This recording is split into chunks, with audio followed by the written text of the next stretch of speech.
She's 20 years younger than me, and she's pregnant. We need to get divorced. Suddenly, my husband brought his mistress home, and then he asked for a divorce. Honestly, our marriage had been falling apart for a long time. I no longer loved him, the man who never helped with the kids or housework and was always out having fun. Here's the divorce papers. I'm taking everyone except our eldest son. I handed the papers to my husband, but then he said something shocking. What? Take our eldest son too. I couldn't believe it. That's not possible because he is... When I confronted him with the truth, he was stunned and fell to his knees. My name is Riley, and I'm 51 years old. I'm a housewife. I married my husband Aiden 14 years ago. We were introduced by mutual friends.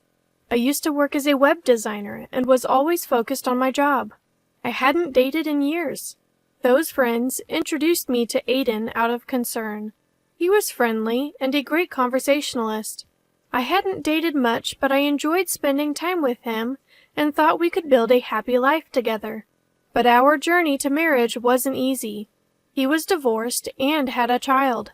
His ex-wife had left him and their child, and he said he was working while raising the child. When I discussed this with family and friends, they all said it would be a mistake. You'll struggle after you get married. That's what everyone says in unison. But to me, this challenge only made my love for him stronger. I felt I had to support him, a single father. I started seeing his son Matthew more often. Matthew, what do you want to do today? I don't want to play with you. Do you want to eat something? I can make anything you want. I don't want it. Matthew never warmed up to me. Was I not good enough because I had no experience with kids? Whenever I felt insecure, my husband comforted me. It's okay. Matthew will understand someday. Thank you for caring about him so much. His words made me happy, and I didn't mind being rejected by Matthew. I'll love him as if he's my own child when we get married. I'm glad I met someone like you who can love Matthew too. Looking back, I might have been too proud, thinking I was his emotional support. Then, 6 months into our relationship, I got pregnant, and we got married. We had our daughter, Ella, and the next year our son Henry was born. I became a mother of 3. I was busy raising 2 kids back to back, but my husband never helped. Riley, Henry is crying. Can you comfort him? I'm busy right now. Me?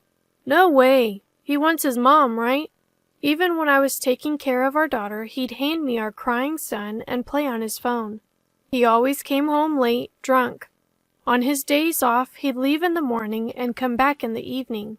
We barely had time to talk. I was always taking care of the kids, with no time to sleep. The stress kept piling up. Can you help a little? What? I'm tired from work. You're home all day. Taking care of kids is a woman's job. I couldn't believe it. I wouldn't have married him if I knew he was like this. I felt deceived. But, thinking of our newborn children, I couldn't easily ask for a divorce. Taking care of our restless second son and our daughter, who was going through her toddler tantrums, was really challenging. Still, I tried my best to be a good mother. My relationship with the eldest son, Matthew, remained distant. He hardly spoke to me. In the mornings, I'd wake him up for school and feed him, but we barely talked.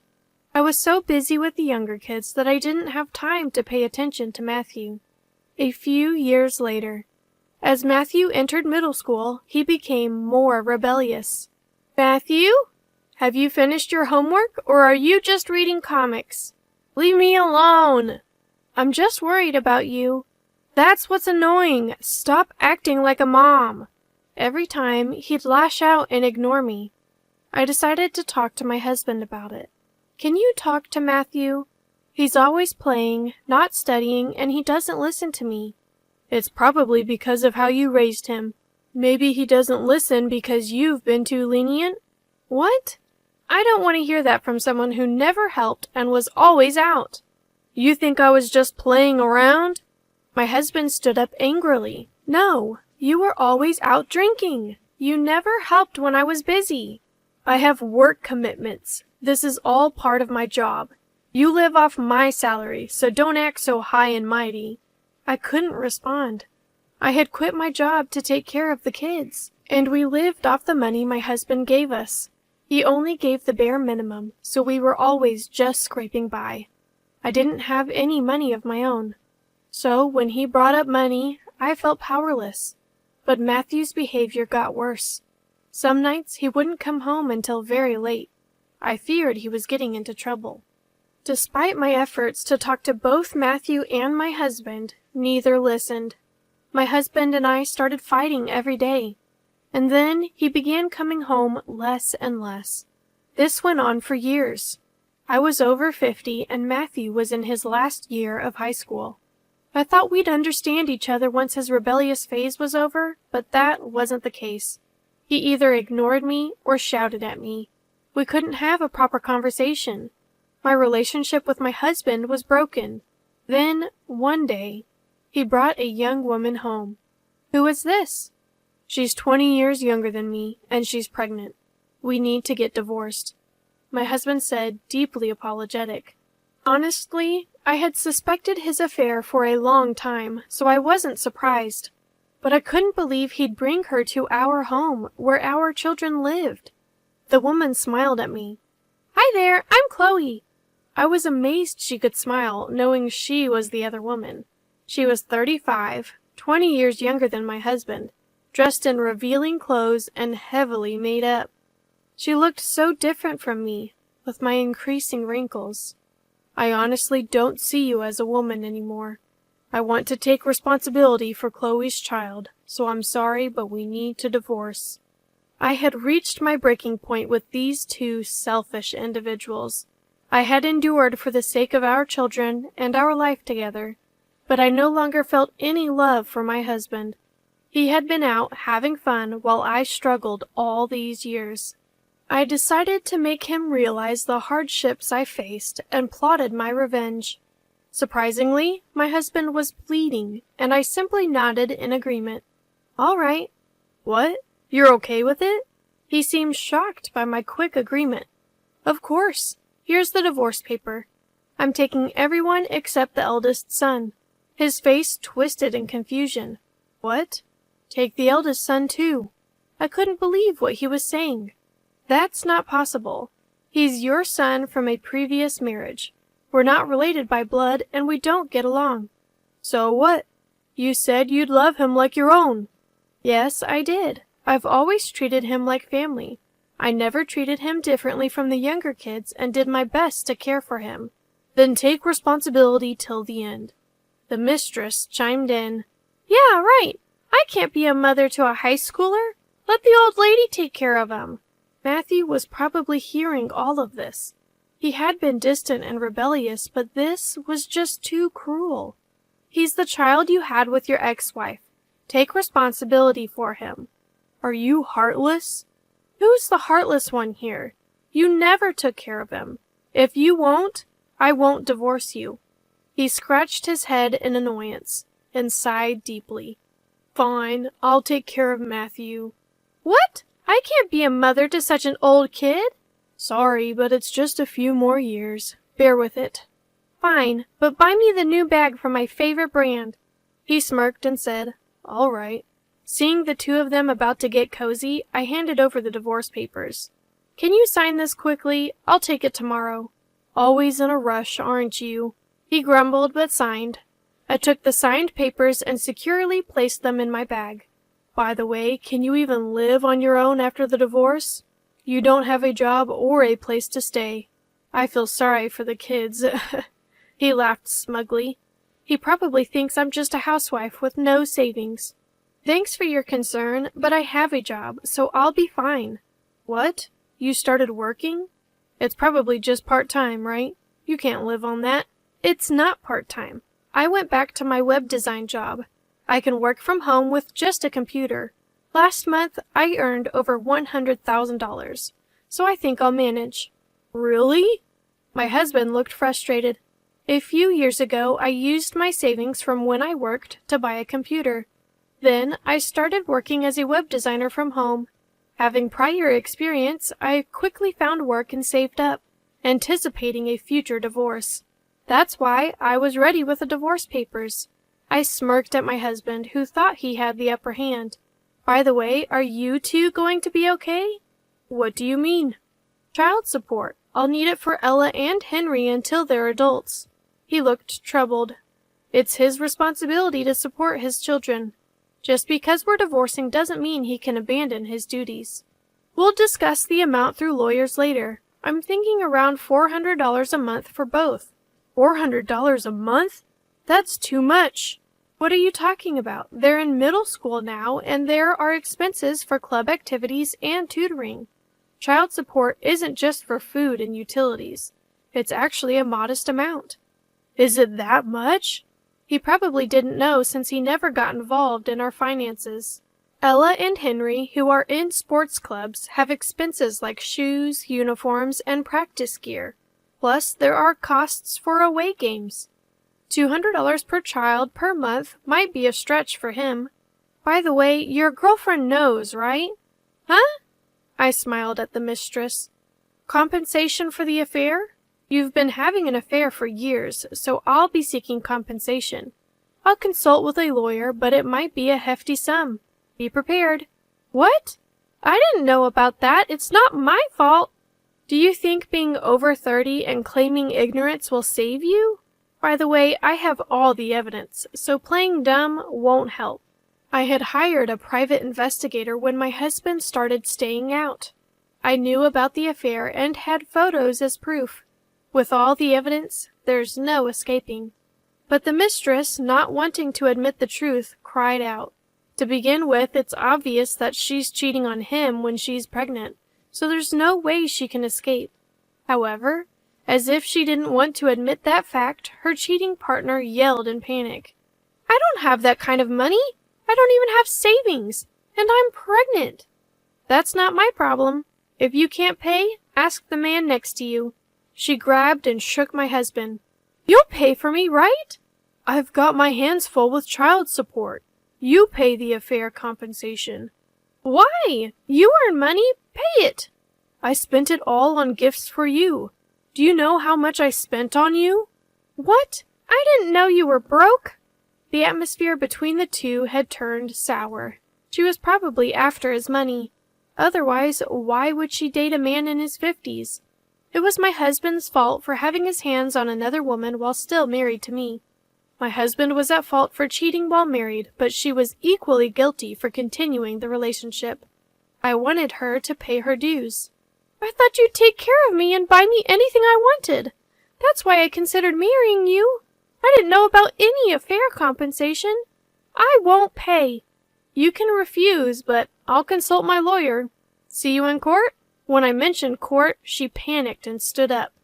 I can't do this. I don't want to marry this old man and be in debt, especially not with a college-aged son.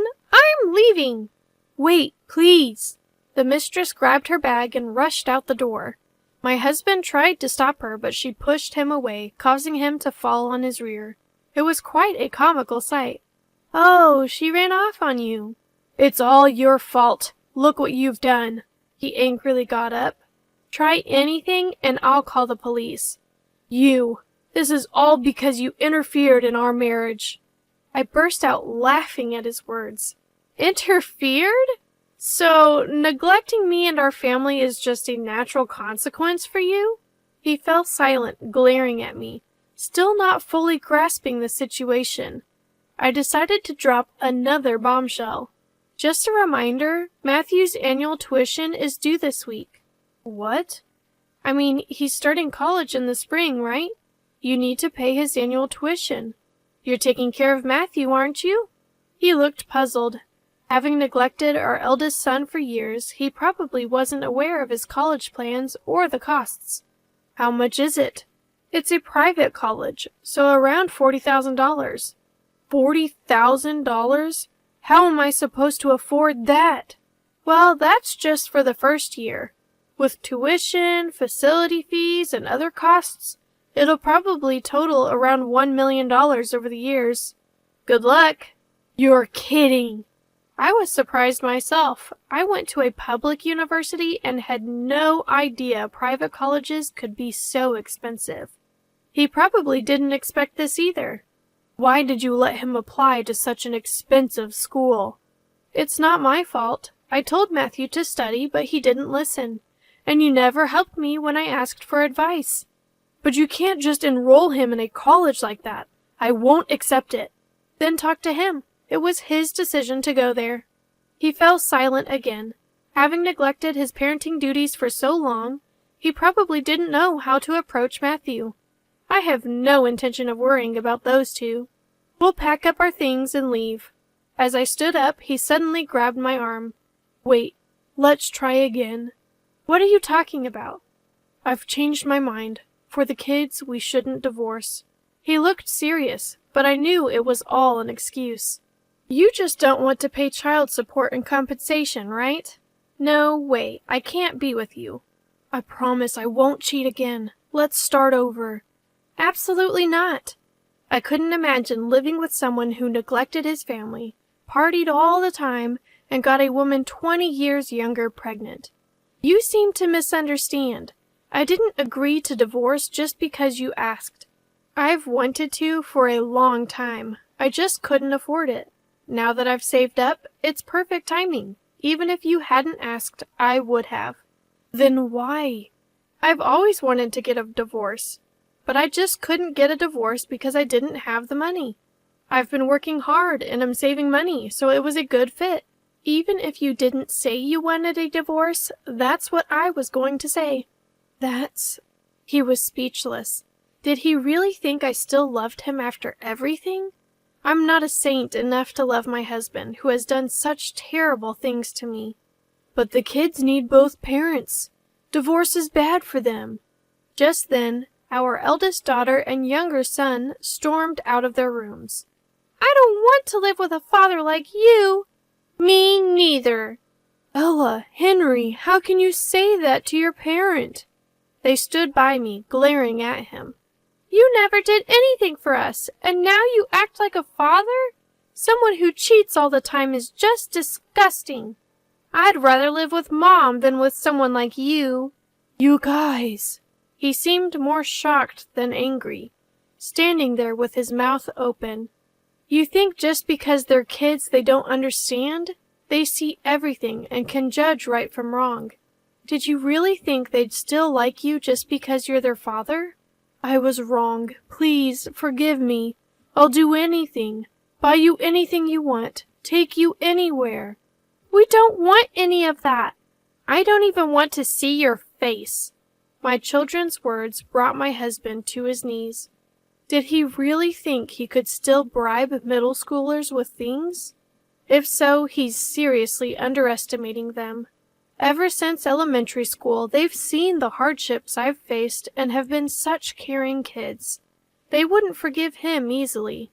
We packed our things and left without saying a word to my husband, who was still on the floor. In the end, we divorced. Now he's probably struggling with alimony and child support payments. Apparently, his mistress gave birth, so he's also paying child support to her. Considering he'll be paying until the child is an adult, he'll likely be paying even after retirement. He got involved with a younger woman, and it's turned out to be a costly mistake. And since he never did any housework, I've heard his home is a mess. He can't even do laundry properly, wearing wrinkled shirts repeatedly, which has made him unpopular at work and in the neighborhood. With his mistress and children gone, and no money for leisure, he's become a shadow of his former self. But that's no longer my concern. And so we started our new life. Ella, Henry, you'll be late for middle school. Coming! Both of them ran to the door with their bags. Matthew, you need to leave soon too, or you'll be late. Yeah, so naggy. Matthew, now in a suit, headed to the door. The day we decided to divorce and leave, I found Matthew standing in the hallway. He'd been listening to our conversation. I couldn't leave him like that, so I approached him. What do you want to do? After some thought, he decided to come with me. Honestly, paying for Matthew's college would make our future finances tight, but he's a victim too. He's been neglected by his father, and, with me busy with the younger kids, he's been alone during the times he needed us most. I couldn't abandon him. The father never comes home and just plays around. I couldn't take care of my younger child because my hands were full. My eldest son was always alone during the period when he needed to be pampered. I couldn't abandon my eldest son like that. When we moved to our new apartment, Matthew said he wanted to drop out of college. "I'll work and pay for everything." I appreciated his sentiment, but doubted he could find a good job with just a high school diploma. So I made a suggestion. "How about studying programming?" "Programming?" "Yes, in today's digital age, if you can program, you'll always have job opportunities. Study hard for a year and I'll cover all living expenses." Surprisingly, he agreed and studied diligently. In just 6 months, he was skilled enough to get freelance work, and this year he secured a full-time position. The kids, dressed in their school uniforms and suits, were making a ruckus at the door. "Watch your tone with Mom. Anyone who complains doesn't get a ride." "Liar! Drive us!" "Don't crash, bro." The younger kids who once feared Matthew are now close to him. As they finished putting on their shoes, all three turned to me. "We're off!" Watching them leave, I never imagined we'd have days like this. It feels like Matthew is finally part of our family. I vowed to do everything for my children's happiness from now on.